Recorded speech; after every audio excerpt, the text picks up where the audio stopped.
네, 현지 시간으로 내일입니다. 미국 대통령 선거가 시작되는데요. 여전히 여론조사로는 판세를 가늠하기 어려운 상황입니다.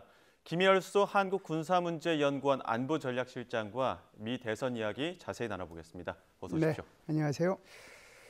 지금 하루 남았는데도 변수라고 판세가 계속 바뀌고 있거든요. 네. 트럼프 후보에게 좀 유리하게 갔다가 지금 막판에서 또 해리스 후보에 좀 우위를 점치는 여론들이 있는 것 같아요. 예. 지금 말씀하신 것처럼 해리스가 막판에 이제 뒷심을 좀 내고 있는 것 같습니다. 사실 이 바이든이 사퇴하기 전까지만 하더라도 트럼프가 대통령 된다는 걸 기정사실화 했잖아요. 그런데 바이든 대통령이 이렇게 사퇴를 표하고 거기에 이제 해리스가 사실상 이제 지명이 되면서 결정타가 이제 하나 오게 되는데 그게 바로 이 해리스하고 트럼프하고 TV 토론이었거든요. 그게 이제 9월 10일 날 필라델피아에서 있었는데 이 TV 토론의 이제 결과를 보니까 이게 해리스를 믿을 만하다. 그 결과가 뭐 36대 67 뭐 이 정도 차이 나니까 7대 3 비율로 해리스한테 훨씬 더 이제 호감이 간다는 그런 결과가 나온 거잖아요. 게다가 이제 그 뒤로 계속 전당대회가 있었기 때문에 컨벤션 효과까지 더해가지고 이제는 뭐 완전히 해리스한테는 넘어갔다라고 이제 생각을 했는데 이게 이제 컨벤션 효과가 끝나면서 다시 이제 트럼프한테는 넘어갔어요. 그래서 이거 트럼프가 또 되겠네. 이게 불과 일주일 전까지의 상황입니다.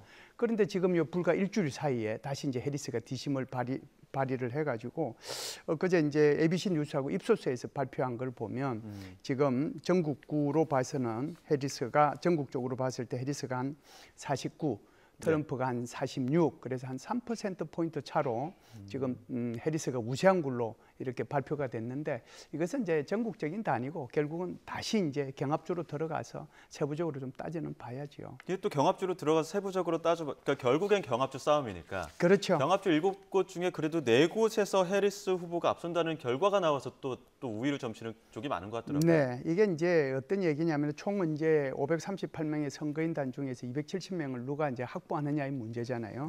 지금까지 확보된 이제 주별로 선거인단을 다 합하면 해리스가 한 226명 정도 확보를 했고 그다음에 트럼프가 219명을 확보를 했는데 지금 말씀하신 것처럼 7개 경합주 그게 이제 총 합하면 한 83명 정도 되는데 이 인원이 어떻게 이제 투표를 하느냐에 따라서 어떻게 보면 운명이 결정된다라고 보거든요. 지금 말씀하신 것처럼 이번에 여론조사 나온 걸 보면 네바다, 노스캐롤라이나, 위스콘신, 조지아 여기서는 지금 해리스가 좀 높게 나왔단 말이죠. 대신에 또 2개 주에서는 경합으로 나오고 한 개 주, 소위 말하는 이제 애리조나주 같은 경우에는 완전히 트럼프가 우세한 걸로 나오는데 만일 4개 주만 합하면 제가 이제 선거인단을 합해 보니까 네바다 6명, 노스캐롤라이나 16명, 위스콘신 10명, 조지아 16명 하면은 48명이에요. 그러면은 기존에 확보한 226명에다가 48명을 더하면 274명이 됩니다. 그러면은 270명보다는 4명이 더 많잖아요. 이렇게 되면 해리스가 당선될 가능성이 있는 거죠. 물론 이것은 뉴욕타임즈에서 발표한 여론조사고요. 그리고 뉴욕타임즈는 이미 해리스를 지지한다고 선언한 그 언론사라는 것을 유념하면서 이 여론조사 결과를 좀 볼 필요는 있다 이렇게 봅니다. 지금까지는 이제 경합주 싸움이다라고 하면서 경합주에 주목을 했다면 심상치 않은 주가 또 있습니다. 아이오와주. 여기는 공화당 텃밭인데 해리스 후보에 좀 유리한 여론조사가 나와 주목받고 있죠. 지금 이게 굉장한 큰 돌풍을 일으킬 가능성이 있어요. 왜 그러냐면 아이오와주는 사실상 뭐 농촌 지역이거든요. 그래서 거기에 인구는 뭐 한 300만 명 조금 넘는데 그 전체 주의 인원들 중에서 80%가 백인이에요. 그렇기 때문에 의뢰이 그냥 이거는 아이오와주는 공화당으로 분류됐던 데거든요. 그리고 2016년하고 2020년 대선 결과에서도 다 트럼프가 이 아이오와주에서 다 가져갔어요. 물론 인구가 작다 보니까 거기에 이제 할당된 대표 단이라고 있죠. 그 단은 6명밖에 안 돼요. 6명밖에 안 되지만 여기서 6명을 추가로 가져간다는 것은 이건 해리스한테 큰 이제 이익이 되는 것이죠. 그 짧은 기간에 갑자기 아이오와주에서 그 민심이 좀 바뀌는 계기가 있었을까요? 글쎄요, 이제 아이오와주에서 왜 그랬는지는 이제 좀 더 분석은 이제 좀 필요할 것 같습니다. 이게 이제 전통적으로 아주 이제 공화당 지지 텃밭이었기 때문에 여기서 이제 지금 움직인다는 거잖아요. 그러니까 물론 이제 거기에 그 가까이 있는 주들에서 이게 이제 러스트벨트 지역이 이제 바로 위에 양쪽으로 이제 있으니까 그 러스트벨트 지역에서는 이제 다 해리스 쪽 민주당 우세 지원이거든요. 지역이죠. 민주당 우세 지역이니까. 그러다 보니까 그 영향을 받았는지 모르지만 그럼에도 불구하고 백인이 80%고 대부분의 농촌 지역이고 그래서 이 전체 지도를 보면 대부분 이 중간 지역 그러니까 대평원지대 좌우측은 전부 다 공화당 지지 세력이에요. 그렇기 때문에 아이오와도 마찬가지였거든요. 그런데 지금 아이오가 색깔이 지금 변하고 있다는 건데 이것도 한번 더 이제 지켜는 봐야 될 것 같습니다. 결과가 정말 이렇게 여론조사한 대로 나올지 그렇지 않으면은 이제 배신 안 하고 그대로 그냥 공화당 쪽으로 갈지는 좀 더 봐야 될 것 같습니다. 지금 이 미 대선을 또 주목하는 이유가 굉장히 치열하기도 하고 역사상 이렇게 치열한 선거는 처음이다 이런 얘기까지 나오는데 사전 투표가 지금 7,500만 명 넘어섰다라고 하거든요. 이것도 좀 어떤 선거에 좀 당락을 좌우할 수 있는 변수가 될까요? 변수가 된다고 봐야죠. 지금 유권자 등록한 사람들이 1억 5천만 명 정도 되니까 그러면 7,500만 명이라면은 50%잖아요. 그래서 그 전에는 이제 사전 투표한 인원이 도대체 몇 퍼센트에 해당이 되는지를 좀 봐야 될 필요가 있는데 2012년도에는 33%밖에 안 됐고요. 2016년도에는 40%, 그리고 2020년도에는 69%였는데 이때는 코로나 시기였잖아요. 그렇기 때문에 이제 많은 사람들이 거의 70%에 가까운 사람들이 결국은 여기 이제 사전 투표를 이제 했죠. 근데 이번 같은 경우에는 이제 50%를 지금은 50%지만 이 사전 투표가 언제까지 되느냐 하면 결국은 선거일까지 선거일 마지막 투표 그 전까지만 도착을 하면 이것도 전부 다 이제 사전 투표로 계산해서 할 수 있기 때문에 그렇게 되면 이제 50%는 더 넘어설 수 있다는 얘기잖아요. 그런데 사전 투표는 지금까지 보면 다 누구한테 유리했느냐 하면은 민주당한테 유리했어요. 그래서 이제 민주당은 여기에 대해서 굉장히 이제 사전 투표를 독려해 왔고 공화당 같은 경우에는 그러니까 지난번 2020년도에 자신들이 사전 투표에서 패배했다라고 생각했기 때문에 이걸 부정선거라고 그러고 트럼프는 사전 투표 이거 안 된다라고 얘기를 했는데 사실상 많은 주에서 여기에 대한 이제 보완책을 다 했잖아요. CCTV도 설치하기도 하고 참관인다도 하고 또 야당에 그러니까 죄송합니다. 이게 공화당 민주당에서 이제 거기에 들어가서 어떻게 되는지도 보기도 하고 또 심지어 이제 투표에다가 뭐 칩을 달아가지고 내 투표가 어디까지 투표용지가 가 있는지도 알게 하고 어떻게 보면은 이제 신뢰성이 굉장히 높아진 거거든요. 그러다 보니까 이제 트럼프도 지금은 사전 투표를 독려하고 있단 말이죠. 그래서 반드시 사전 투표한 것이 해리스한테 간다고 얘기하지는 못하지만 역대 이 사전 투표의 결과를 보면 이거는 민주당한테 유리한 국면으로 흘러가고 있다 이렇게 보죠.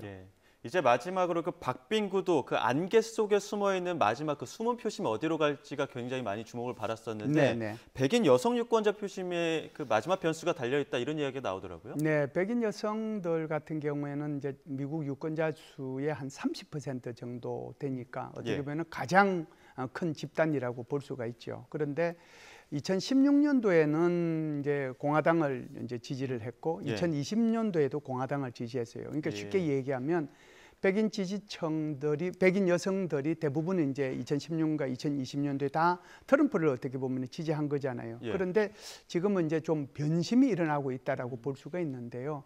그게 뭐냐면 결국은 낙태권이거든요. 그래서 연방 대법원에서 판결한 로데 웨이드 그 법안을 어떻게 폐기하면서 결국은 이게 주 정부가 연방 차원에서의 이걸 뭐 통제할 수 있는 그런 게 아니게 된 거잖아요.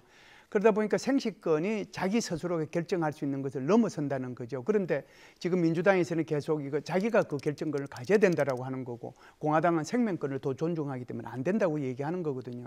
그런데 여성의 입장에서 보면 사실상 어떻게 보면 낙태권이라는 것은 자기 결정권이잖아요. 이게 더 중요한 거죠. 그렇기 때문에 이것이 아마 이번 투표에 영향을 많이 미쳐서 백인 여성들이 조금 해리스 쪽으로 가게 하는 그런 요인이 되지 않는가 이렇게 보죠.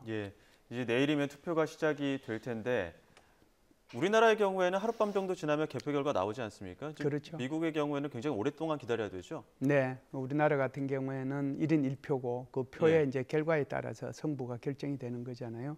아무리 늦어도 뭐 새벽 2, 3시, 서너 시 되면은 거기에 대해서 결과가 나오고 뭐 승리한 사람보다는 이제 오히려 진 사람이 자기의 패배를 인정하고 그렇게 아주 깨끗하게 선거가 마무리되지 않습니까? 그런데 지금 미국 같은 경우에는 안 그래요. 이게 주별로 다 다르기도 하고요. 이번 선거는 대통령 선거만 있는 게 아니잖아요. 상원의 3분의 1을 바꾸고요. 100명 중에서. 그리고 이제 하원은 2년 임기니까 모두 다 바뀌게 되고요. 그리고 각 주마다 이번 선거 때 아예 그냥 이렇게 주민들의 주에 있는 그 주민들의 어떤 결정을 받아내서 이것을 뭐 반영을 해야 정책에 반영해야 될 필요성이 있는 것들을 전부 다 여기다 넣어요. 그러다 보면 이제 아리조나주 같은 경우가 저는 좀 문제가 되는데 낙태, 세금, 불법 이민 등이 이번에 물어보는 게 대통령 선거, 상하원 선거 포함해서 13개 항목이에요. 그러면 여기 투표 용지를 제가 보니까요. 투표 용지가 가로 22cm, 세로 43cm. 그 2장짜리예요. 그것도. 우리나라 긴 것도 아니네요. 이건 상상을 초월하는 거죠. 그러니 이게 지금 하루 이틀 만에 나오겠어요. 그러니까 이게 아무리 빨라도 13일 걸린다는 거거든요. 그러니까 과거를 보면 2020년도 같은 경우에는 나흘 정도 만에 예를 들어서 이제 바이든 대통령이 이제 승리했다라고 얘기를 하고 그걸 이제 결정을 이제 그 뒤에 뭐 이런 일 이제 투표는 이루어졌지만 계속해서 확인은 되는 그 과정은 거쳤지만 270명을 넘기만 하면은 이제 승리를 선언할 수 있는 거니까 그 주에 따라서 이제 달라지는 거잖아요. 그래서 최소한 4명, 최소한 나흘 그리고 길면은 13일까지 갈 수도 있다. 그리고 최악의 경우는 동률이 나올 수도 있기 때문에 이렇게 동률이 나오면은 결국은 내년도에 의회에서 이번에 새로 선출된 미하원에서 대통령을 다시 뽑고 미 상원에서는 부통령을 뽑는 그런 과정을 거치거든요. 그래서 최악의 경우 같은 경우에는 한 1000번 이렇게 시뮬레이션을 했는데 4번 정도가 그래도 거기에 해당된다고 나온 것 같아요. 그런 확률은 적겠지만 최악의 경우는 거기까지 갈 수도 있다는 것을 우리는 생각하면서 미 대선을 지켜볼 필요는 있다 이렇게 봅니다. 그러니까 최악의 경우에는 선거인단 동률까지도 나올 수 있다 말씀해 그렇죠. 주셨는데 더 최악은 이제 선거 불복 상황 아닙니까? 그렇죠. 이렇게 되면은 정말 치열하게 또 양측의 어떤 이야기들이 주장들이 갈등이 또 극대화될 것 같은데 어떻습니까? 네, 이제 2020년도에 그러니까 2021년이죠. 그러니까 2020년 선거 끝나서 2020년 1월 6일 날 소위 말하는 이제 미의회 난입 사건이 있었잖아요. 그게 이제 트럼프 대통령이 관여했냐 안 했냐 가지고 여전히 이제 말이 많고 그러는데 이미 공화당에서는 이 선거와 관련된 것이 불법적인 요소가 있다고 해서 거의 100개 정도에 해당되는 것을 이게 법원에다가 제출을 한 게 있거든요. 그래서 아마 뭐 민주당이든 공화당이든 워낙 박빙이기 때문에 이것이 굉장히 좀 나쁜 이제 결과로 이어질 가능성도 있는 거죠. 최악의 경우는 정말 그런 난입 사건도 있는 거고, 그다음에 지지자들 간의 충돌이 있는 거고, 더 최악의 경우가 되면 총까지 쏠 수 있는 거잖아요. 그래서 그런 사건들이 있을 수 있기 때문에 제가 볼 때는 오히려 그게 누가 대통령이 되든 안 되든 해리스든 또는 트럼프든 국민들을 자제시키는 그런 말을 좀 해야 될 필요가 있지 않는가 이렇게 봅니다. 트럼프 후보 같은 경우는 그 불복 가능성을 사전에 좀 사전 작업을 하고 있다 이런 분석까지도 나오고 있고 워낙 그 정책들이 좀 극과 극이다 보니까 누가 되더라도 어느 쪽에서는 좀 불복까지 인정하기 쉽지 않을 것이다 이런 얘기 나오는 것 같아요. 정책 부분에서 좀 극과 극인 상황들도 좀 짚어볼까요? 정책 부분에서는 완전히 극과 극이죠. 그러니까 이제 경제 부분만 따지면 이제 해리스 같은 경우에는 기회 경제라고 그러잖아요. 오퍼튜니티 에코노미라고 그래서 중산층에 초점을 맞추고 그들을 어떻게 지원해 줄 것이며 그리고 이제 이 그 세금을 어떻게 이제 중산층에 유리하게 이렇게 바꿔줄 것이며 여기에 초점이 가 있단 말이죠.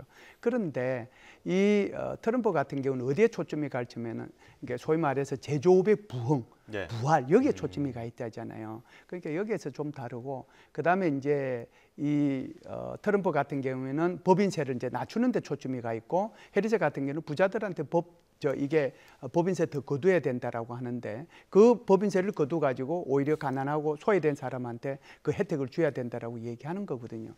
그다음에 이제 낙태가 이제 중요한 사회적인 이슈가 되는데 예를 들어서 해리스는 낙태의 자기결정권을 얘기하는데 반해서 여전히 이제 트럼프는 주 단위에서 이걸 결정할 수 있다라고 얘기했지만 자기가 재임하는 그 로더 웨이드 그거 판결을 통해 가지고 자신들이 임명했던 사람들에 의해 가지고 보수 판사들이 해서 이게 뒤집어진 거잖아요. 그러니까 미국 사람들은 다 아는 거죠. 트럼프 대통령이 여기에 대해서 좀 부정적인 생각을 갖고 있다라고 하는 거. 그러니까 이런 것들이 이제 있는 거고 하나만 더 말씀드리면은 바로 반이민 정책입니다. 그래서 이제 해리스 같은 경우는 이민 정책을 하더라도 그 이민 정책은 합법적인 이민은 받아들여야 된다. 이게 미국을 이렇게 유지해 온 거다. 대신에 이 장벽을 설치 못하고 한 것은 트럼프가 속해 있는 공화당이 그 법을 반대했기 때문에 내가 못한 것이지 그걸 안 하려고 했던 것은 아니다. 이렇게 이제 나가는 반면에 오히려 이제 트럼프 대통령의 말은 그 4년 동안 있으면서 반이민 정책을 제대로 못했기 때문에 거기에 지금 마약하는 사람, 그다음에 죄지은 사람, 그다음에 살인하는 사람 이게 다 들어와서 미국을 완전히 정말 쓰레기 캔으로 만들고 있는 거 아니냐. 예. 그러니까 이게 이제 극단적이죠. 이게 이제 국내 정책입니다. 그래서 통상 이제 우리는 어떤 나라의 선거에서든지 간에 유권자들이 관심 갖는 것은 국내 정책이에요. 예. 국외 정책은 관심이 없습니다. 그런데 한국을 포함한 모든 나라는 미국의 국내 정책은 관심이 없어요. 전부 다 예. 대외 정책만 관심이 있거든요. 제가 국내 정책만 시간이 없어서 말씀을 드렸습니다.